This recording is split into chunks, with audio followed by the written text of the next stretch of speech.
তখন আমার কি করব, না খাওয়া, না পড়া, না বাসস্থান। ক্যাটারিং করেছি, মারোয়ারি ক্যাটারিং, লোকের এটো পরিষ্কার করা। আমি নিজেকে মনে হারিয়ে ফেলার মতন। তবে ইউটিউব ব্লগারদের আমি অসংখ্য ধন্যবাদ। বিগত দিনের বহুত পরিশ্রম, আজ থেকে 14 বছর আগে আমার জীবনে একটা কঠিন থেকে কঠিনতম দিন নেমে আছে। আমার বাবার কর্মের জায়গাটা খারাপ হয়ে যায়, সেই সূত্র ধরে তখন আমার কি করব, না খাওয়া, না পড়া, না বাসস্থান।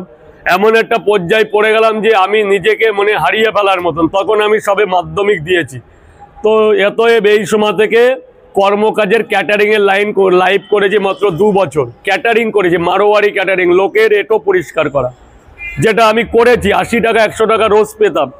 সেই সূত্র ধরে কোনো একজনের হাত ধরে এই পটা, একটা সময় 50টা পটা নিয়ে কলকাতায় আসতাম কিনে। কিছু একজনের হাত ধরে স্বপন দা বলে একজন, আজকে এই জায়গা, আজকে আমি সোশ্যাল মিডিয়াটা জায়গা পেয়েছি, তার জন্য ইউটিউব ব্লগারদের আমি অসংখ্য ধন্যবাদ।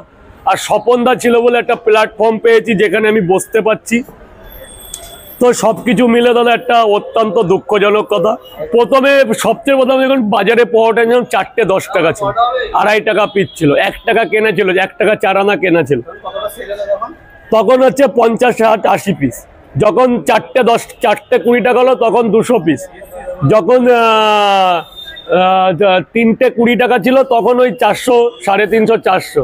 আর 2টো 20 জানুয়ারি থেকে করেছি। পরোটার সাইজ বড় করেছি, তরকারিটা খুবই সুস্বাদু করেছি। আলু, ডালের বড়ি, সোয়াবিন, চীনা বাদাম, চীনা কাবলি ছোলা, ছোলার ডাল অরিজিনাল। প্রত্যেক দিন একই রকম। আমার 500 টাকার মাল দেওয়া থাকে। আমি বড় কথা বলছি না, আমাকে লোকে খেয়ে কথা বলবে।